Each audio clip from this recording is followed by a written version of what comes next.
नमस्कार विद्यार्थियों।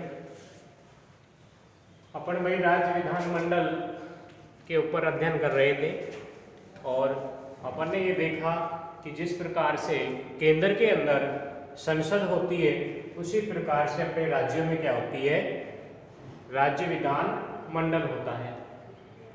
और इसका वर्णन अपन ने देखा था कि अनुच्छेद इसमें 168 के अंदर भारतीय संविधान का जो अनुच्छेद 168 है उसके अंदर किसका वर्णन था, राज्य विधान मंडल का। और ये कहता है कि प्रत्येक राज्य के लिए एक क्या होगा, विधान मंडल होगा। और ये किस किस से मिलकर के, मुख्यतया एक राज्यपाल होगा, इसमें विधानसभा होती है और विधान परिषद।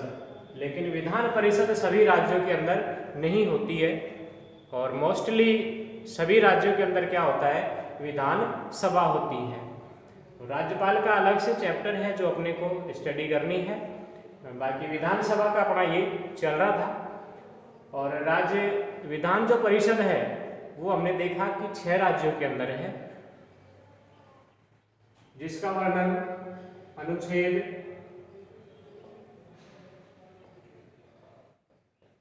169 और विधानसभा का है वो अनुच्छेद 170 के अंदर इसका वर्णन किया गया है। तो ये 3 अनुच्छेद है भाई, 168, 169 और 170। इसके अंदर विधानसभा अपन देख रहे थे कि सभी राज्यों के अंदर लगभग क्या है, विधानसभा है। एक सदन तो प्रत्येक राज्य के अंदर है और विधानसभा जो है वो निम्न सदन और जनता का सदन भी वैसे कहलाता है और प्रथम सदन होता है। क्या होता है, प्रथम सदन होता है। राज्य विधान जो परिषद है वो द्वितीय सदन, उच्च सदन कहलाता है। तो अपन ये देख रहे थे कि भाई सदस्य जो बनते हैं इसके अंदर, तो सदस्यों की योग्यताएं, अपना जो पॉइंट है वो ये था कि सदस्यों की योग्यताएं।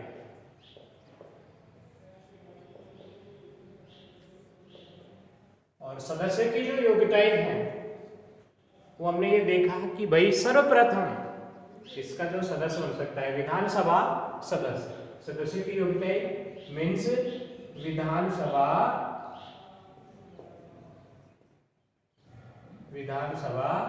सदस्य।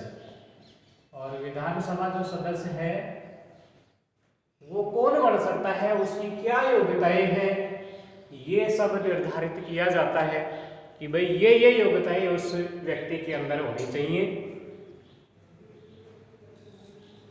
वैसे ये बताइए कि अपने विधानसभा सदस्य कौन है एट प्रेजेंट, वर्तमान की यदि अपन बात करें तो हाँ, कौन है, श्रीमती शकुंतला रावत जी है। राजस्थान में वैसे कुल विधानसभा के जो सदस्य हैं वो कितने हैं, 200 हैं। कितने हैं, 200 हैं। पहले कितने थे, 160 थे, लेकिन बाद में फिर ये बढ़ोतरी हो गई और कितने हो गए, 200 हो गए। और अब ये कब तक रहेगा, ये 2026 तक यथावत रहेगा। उसके बाद में कोई संशोधन होगा भाई संसद के द्वारा और फिर संख्या बढ़ जाएगी। योग्यताओं में अपन सबसे पहले लिखेंगे क्या, सदस्य की जो योग्यताएं हैं कि विधानसभा सदस्य बनने की क्या योग्यताएं हैं, ये अपन सबसे पहले वह भारत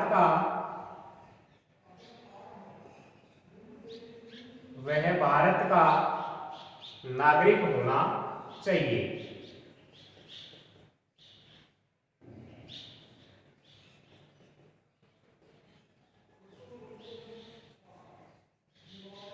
सबसे पहले सर्वप्रथम तो क्या होना चाहिए, भारत का नागरिक होना चाहिए।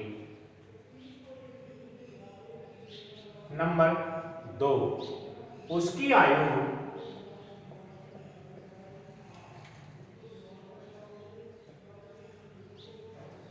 25 वर्ष से कम नहीं हो। उसकी आयु जो है वो 25 वर्ष से कम नहीं होनी चाहिए। 25 वर्ष तो अनिवार्य कर रखी है कि भाई उस व्यक्ति की जो आयु है, चाहे वो मेल है या फीमेल है, वो कितना होना चाहिए, 25 ईयर्स ओल्ड होना चाहिए। 25 वर्ष का तो वह होना ही चाहिए, ये विधानसभा के अंदर। बट लेकिन विधान जो परिषद होती है भाई, विधान परिषद जो है, विधान परिषद का सदस्य बनने के लिए कितनी चाहिए, 30 वर्ष चाहिए। कितनी चाहिए, 30 वर्ष चाहिए। ठीक, यही मेन डिफरेंस है भाई, यही एक मेन क्या है इनमें डिफरेंस है कि विधानसभा और विधान परिषद के सदस्य बनने की लगभग सभी योग्यताएं क्या है, समान है। बट लेकिन एज वाला जो है, उम्र का है, वही क्या है इसके अंदर डिफरेंस है, अंतराल है कि इसमें 25 वर्ष चाहिए और उसमें कितनी होनी चाहिए, 30 वर्ष होनी चाहिए। नंबर 3 वह है केंद्र सरकार या राज्य सरकार के अधीन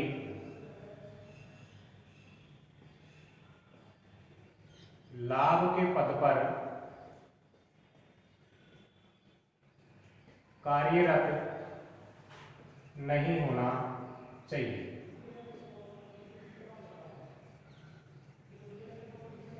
क्या भाई, केंद्र सरकार या राज्य सरकार के अधीन जो लाभ के पद आते हैं, वो लाभ के पद पर कार्यरत नहीं होना चाहिए।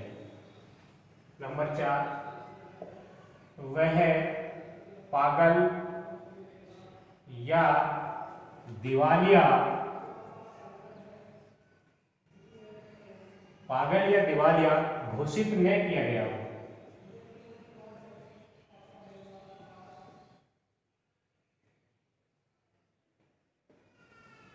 वह पागल या दिवालिया घोषित न किया गया हो।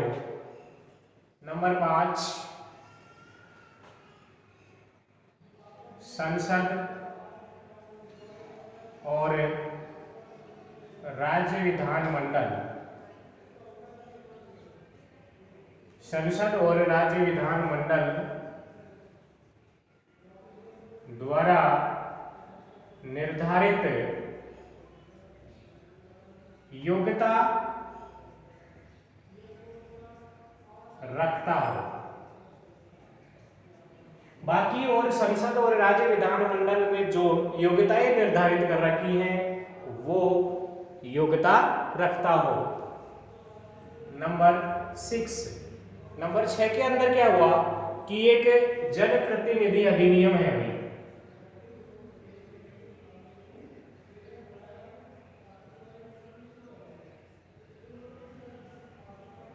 जनप्रतिनिधि अधिनियम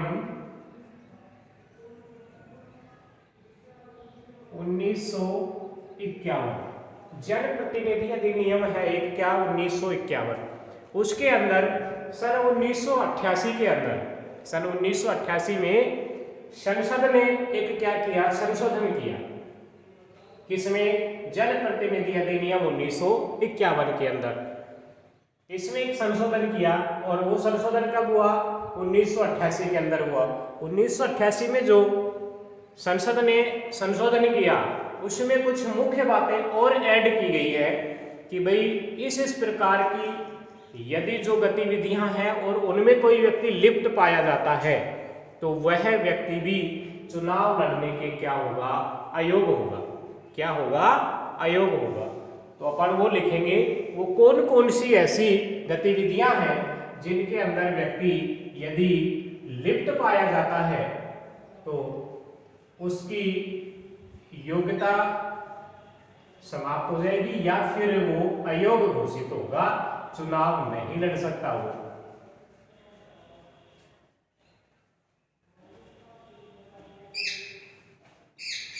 जन प्रतिनिधि अधिनियम, जनप्रतिनिधि अधिनियम 1951 ये था। इसमें सन 1988 में संशोधन हुआ भाई, संसद के द्वारा क्या किया गया, इसमें संशोधन किया गया। सन 1988 में संशोधन किया गया और संशोधन में बातें ऐड की गई हैं, जोड़ी गई है कि भाई जैसे नंबर 1 में लिखेंगे अपन, यदि कोई व्यक्ति आतंकवादी गतिविधि में सम्मिलित है,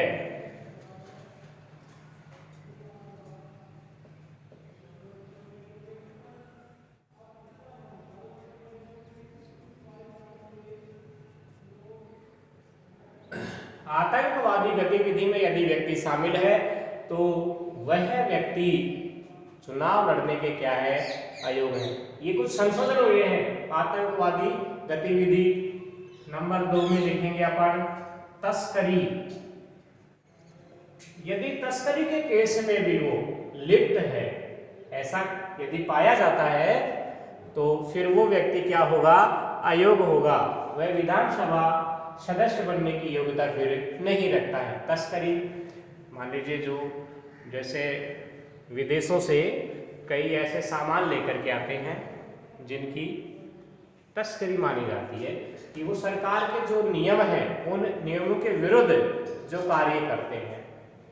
जो नारकोटिक्स एक एक्ट है उसके अंतर्गत जिसमें मादक पदार्थ वगैरह है, गोल्ड वगैरह है, जैसे ये तस्करी में भी यदि कोई लिप्त पाया जाता है तो। नंबर 3 में लिखेंगे अपन जमाखोरी।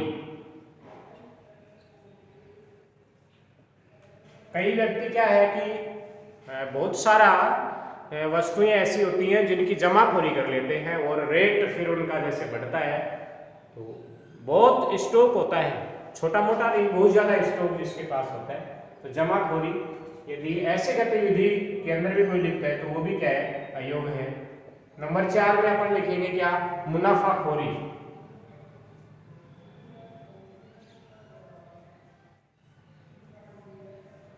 मुनाफाखोरी और खाद्य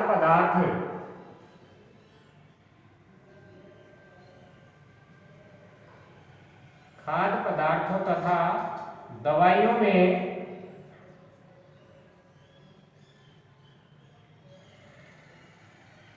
मिलावट। खाद्य पदार्थों तथा दवाइयों में यदि कोई व्यक्ति मिलावट करता है, ऐसा यदि किसी के ऊपर केस है तो वो भी क्या है, अयोग्य है। इसके अलावा विदेशी मुद्रा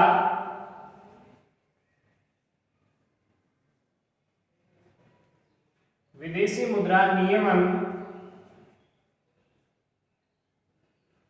विदेशी मुद्रा नियमन अधिनियम,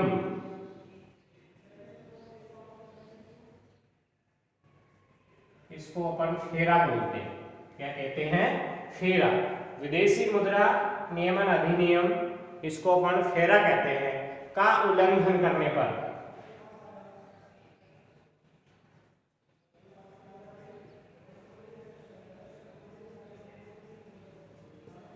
यदि कोई व्यक्ति विदेशी मुद्रा नियमन अधिनियम फेरा का यदि उल्लंघन करता है तो वो भी क्या है, अयोग्य है।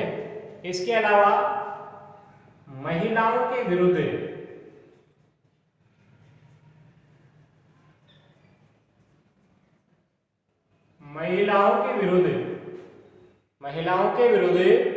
अपराध, महिलाओं के विरुद्ध अपराध करने वाले व्यक्ति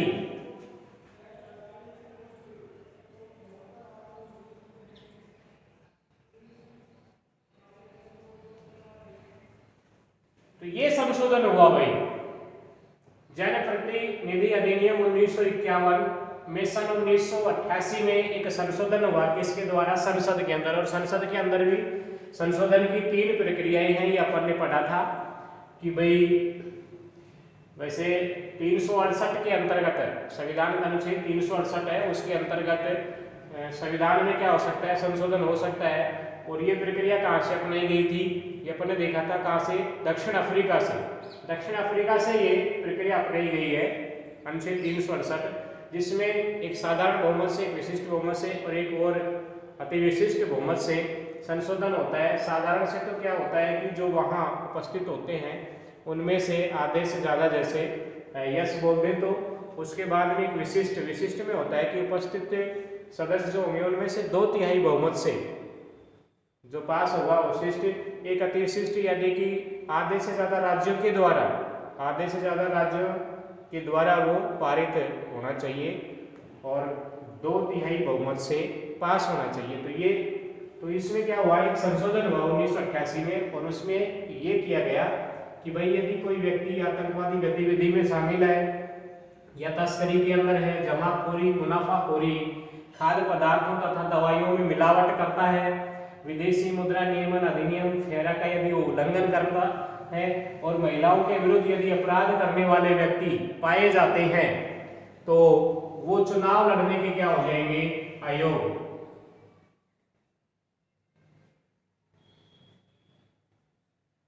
चुनाव लड़ने के अयोग्य माने जाएंगे।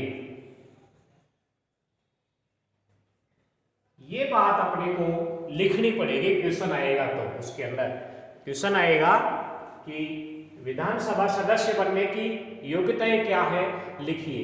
तो अपन सीधी सी बात जैसे लिखेंगे कि भाई भारत का नागरिक होना चाहिए और उसकी आयु 25 वर्ष होनी चाहिए, वह किसी लाभ के पद पर नहीं होना चाहिए, और साथ में ये कि भाई वो दिवालिया या पागल जैसे घोषित नहीं किया गया। ये तो सब जानते हैं बट लेकिन ये इंपॉर्टेंट है, ये चीज अपने को उसके अंदर लिखनी पड़ेगी और ये जब अपन लिखेंगे ना तभी अपने को इसमें नंबर मिल सकता है, अन्यथा फिर वो कम नंबर देगा। तो अपन ये लिखेंगे कि भाई संसद ने एक अधिनियम है, कौन सा, जनप्रतिनिधि अधिनियम 1951 है, उसके अंदर एक संशोधन किया 1988 में और उसमें ये वर्ड और जोड़ दिए गए कि इनके अंदर यदि कोई व्यक्ति इन गतिविधियों में शामिल है या लिप्त पाया जाता है या उसके ऊपर ऐसा कोई केस था और जो साबित हो गया तो वो व्यक्ति चुनाव लड़ने के क्या अयोग्य माना जाएगा। ठीक है भाई।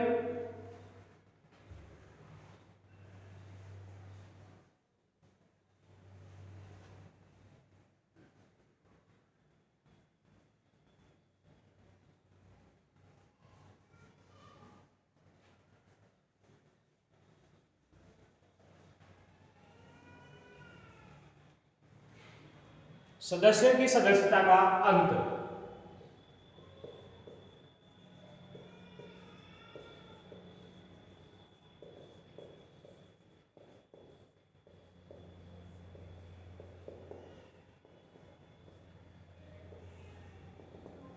सदस्य जो है उनकी सदस्यता का अंत ये भी हो जाता है। वैसे कोई ये समझे कि भाई मैं तो 5 वर्ष के लिए विधायक बन गया और मैं तो मतलब ऐसा नहीं हो सकता, नहीं हो सकता है। वैसे तो देखिए जैसे मान लीजिए कोई व्यक्ति विधानसभा का भी सदस्य बन गया और विधान परिषद का भी बन गया तो दोनों में से अब एक की तो योग्यता क्या समाप्त हो जाएगी, तो सदस्यता क्या हो जाएगी, उसकी समाप्त हो जाएगी। तो ये से त्याग पत्र उसे देना पड़ेगा। या जैसे कोई व्यक्ति विधानसभा सदस्य है और क्या बन गए, लोकसभा का सदस्य बन गए तो भी ऐसा होने पर, या फिर जैसे मान लीजिए कोई दल बदल विरोध कानून के अंतर्गत यदि वो आ जाए या फिर चुनाव आयोग के द्वारा उसे अयोग्य घोषित कर दिया जाए तो फिर उसकी सदस्यता का क्या हो जाएगा, अंत हो जाएगा। अब इनका कार्यकाल देखिए, कार्यकाल मुख्यतः वैसे तो कितना होता है, 5 वर्ष का होता है। कितना होता है, 5 वर्ष होता है, लेकिन समय से पूर्व भी मान लीजिए किसी मंत्री पर महाभियोग लग जाए और यदि वो साबित हो गया तो फिर पूरी विधानसभा क्या हो जाएगी, भंग हो जाएगी। या फिर कोई ऐसा संकट काल आ जाए और संकट काल की स्थिति में फिर राज्यपाल घोषणा कर दे तो विधानसभा क्या हो जाएगी, भंग हो जाएगी। संकट काल की जो घोषणा होती है उसे के अंदर कार्यकाल को बढ़ाया भी जा सकता है और घटाया भी जा सकता है। वैसे 1 वर्ष के लिए कार्यकाल बढ़ा दिया जाता है मुख्यतः, कितने, 1 वर्ष के लिए कार्यकाल बढ़ा दिया जाता है इसके अंदर। तो कार्यकाल जो होता है वो मुख्यतः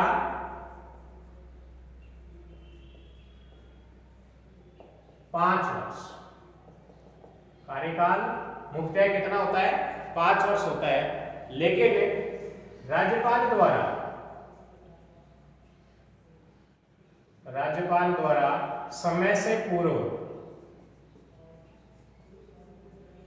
राज्यपाल द्वारा समय से पूर्व भी भंग कर दी जाती है। विधानसभा जो है उसे राज्यपाल के द्वारा समय से पूर्व भी भंग कर दी जाती है। या फिर मान लीजिए कोई संकट काल की घोषणा हो जाए,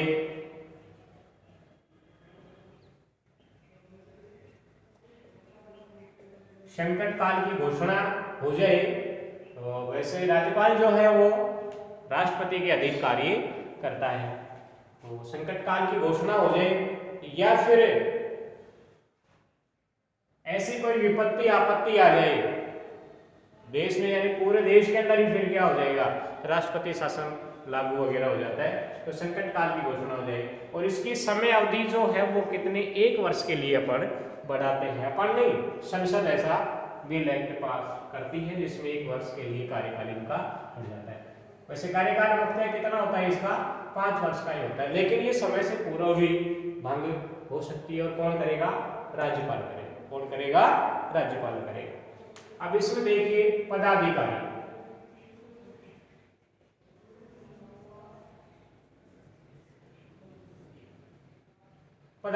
भाई विधानसभा जो होती है उसमें पदाधिकारी होते हैं। एक तो बनता है विधानसभा अध्यक्ष, एक बनता है विधानसभा उपाध्यक्ष। अब विधानसभा अध्यक्ष, विधानसभा जो अध्यक्ष है वह जितने भी जो विधानसभा सदस्य बनकर के जाते हैं उनमें से ही न किसी प्रकार की अलग से कोई शपथ वही ग्रहण करता है। कई बार क्वेश्चन पूछ लेते हैं कंपटीशन में कि लोकसभा अध्यक्ष या विधानसभा जो अध्यक्ष होता है वो किस प्रकार की शपथ ग्रहण करता है। वो सिर्फ साधारण जो विधानसभा सदस्य है वो ही क्या करता है, शपथ ग्रहण करता है, बाकी ऐसी अलग से कोई शपथ ग्रहण नहीं करता है। और उसका कार्यकाल जो होता है ना, अध्यक्ष जो होता है उसका कार्यकाल होता है कि जैसे विधानसभा की पहली बैठक हुई, पहली बैठक से लेकर के और नई विधानसभा जब तक गठित नहीं हो जाती और उसकी पहली बैठक नहीं हो जाती तब तक उसका क्या रहता है, कार्यकाल रहता है। पदाधिकारी इसमें एक क्या होगा, अध्यक्ष होता है, और एक क्या होगा इसमें, उपाध्यक्ष। उपाध्यक्ष भी वही है कि सदस्य, जितने भी जो सदस्य हैं उन्हीं के अंदर एक क्या अध्यक्ष चुना जाता है उन्हीं में से, और उन्हीं में से क्या उपाध्यक्ष चुना जाता है। और राजस्थान की बात की जाए अब वर्तमान की, कि वर्तमान राजस्थान के अंदर विधानसभा जो अध्यक्ष हैं,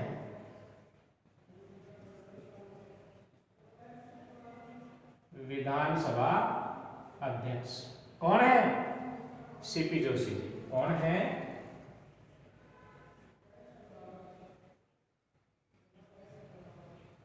सीपी जोशी। पहले कभी एक मत से हारने वाले व्यक्ति जो मुख्यमंत्री के दावेदार, लेकिन अब ये वर्तमान में क्या है, विधानसभा के अध्यक्ष। अपनी राजस्थान की जो विधानसभा है उसके अध्यक्ष कौन है वर्तमान में, डॉक्टर सीपी जोशी हैं। एक उपाध्यक्ष होता है। अध्यक्ष की अनुपस्थिति के अंदर, यदि मान लीजिए अध्यक्ष नहीं है तो उसकी अनुपस्थिति के अंदर जो सारे कार्य हैं वो कौन करता है, वो उपाध्यक्ष करता है। कौन करता है, उपाध्यक्ष करता है। तो अब अध्यक्ष के अधिकार एवं उसके कार्य,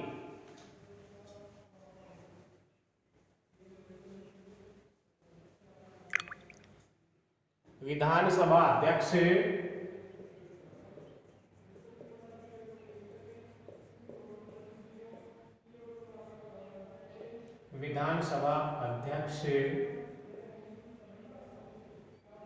के अधिकार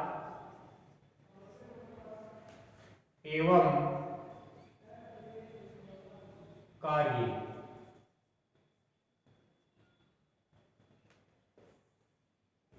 विधानसभा अध्यक्ष के क्या अधिकार हैं और क्या उसके कार्य हैं, ये अपन लिखेंगे। क्या कि वह विधानसभा की जो बैठक होती है, वही विधानसभा की जो बैठक होती है उनकी क्या करता है, अध्यक्षता करता है।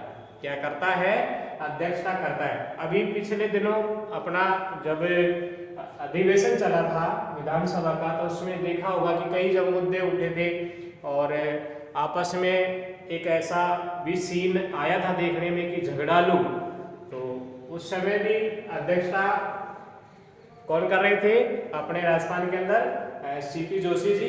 तो उन्होंने भी ऐसा कि भाई ऐसा मत कीजिए आप, ये अपनी मर्यादाओं के क्या है, विरुद्ध है। तो सर्वप्रथम तो जो इसका कार्य है वो क्या है भाई, विधानसभा की जो बैठकें होती हैं उन बैठकों की क्या करता, अध्यक्षता करता है। और सदन की कार्रवाई का क्या करेगा, ये संचालन करेगा। सदन की जो कार्रवाई होती है उसका क्या करता है, संचालन करता है। और सदन में, सदन जो होगा उसमें शांति एवं व्यवस्था बनाए रखना, सदन में शांति एवं व्यवस्था बनाए रखना इसका मुख्य उत्तरदायित्व होता है। किसका, विधानसभा अध्यक्ष का। साथ में और क्या होगा कि भाई सदन में इनकी अनुमति के बगैर, सदन के अंदर अध्यक्ष जी की अनुमति के बगैर कोई भी व्यक्ति भाषण नहीं दे सकता। यानी सदस्य जो होते हैं वो इनकी अनुमति के बगैर कोई किसी प्रकार का भाषण यानी स्पीच नहीं दे सकते। पहले अनुमति लेनी पड़ेगी, किनसे, विधानसभा अध्यक्ष जी से। तो सदन में शांति व्यवस्था कायम रखने का तो मुख्य उत्तरदायित्व हो गया। और साथ में जो भी सदस्य यदि कोई बोलना चाहेगा तो उसके लिए भी किससे परमिशन लेनी पड़ेगी, विधानसभा अध्यक्ष से परमिशन लेनी पड़ती है।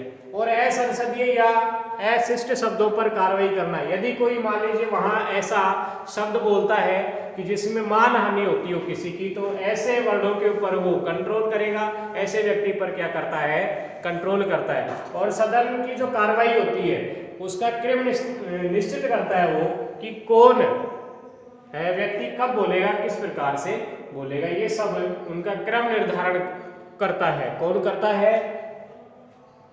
विधानसभा अध्यक्ष करता है। और इसके अंदर वो नेता से क्या करेगा, परामर्श लेता है। विधानसभा का जो नेता, अपने जैसे विधानसभा के नेता कौन है, अपने जो सीएम है वो नेता है, तो उनसे क्या करेगा, वो परामर्श लेगा। और प्रश्नों को स्वीकार करना और अस्वीकार करना, प्रश्न जो भी होते हैं वहाँ जैसे अपने क्षेत्र के विधायक जो जाएंगे वो विधायक अपने क्षेत्र का क्वेश्चन ऐसा उठाएंगे, यदि वो मानने योग्य है तो वो स्वीकार कर लिया जाएगा, और मानने योग्य नहीं है तो उसे क्या कर दिया जाएगा, अस्वीकार कर दिया जाता है। और किसी भी प्रश्न पर, मान लीजिए कोई भी प्रश्न है तो किसी भी प्रश्न पर मतदान करवाना, और मतदान करवाने के बाद उसका डिसीजन देना, निर्णय देना, परिणाम देना, ये भी उनका एक अधिकार है, उनका कार्य है। उसके बाद में पक्ष और विपक्ष, मान लीजिए कोई बहस हो रही है किसी बिल के ऊपर और पक्ष या विपक्ष के अंदर समान मत आ जाते हैं, तो समान मत आने पर अपना जो मत देगा विधानसभा अध्यक्ष, वो निर्णायक मत देगा। कैसा मत देगा, निर्णायक मत। और निर्णायक मत देने का इनको, जैसे मान लीजिए और संयुक्त बैठक बुला ली जाए कि जहाँ जैसे मान लीजिए विधानसभा भी है और विधान परिषद भी है, उनकी यदि संयुक्त बैठक तो कौन बुलाएगा, राज्यपाल बुलाएगा। जैसे संसद में कौन बुलाता है, राष्ट्रपति बुलाता है, उसी प्रकार राज्यों में कौन बुलाएगा, राज्यपाल। लेकिन उसकी अध्यक्षता जो है वो कौन करेगा, वो विधानसभा का अध्यक्ष ही करता है।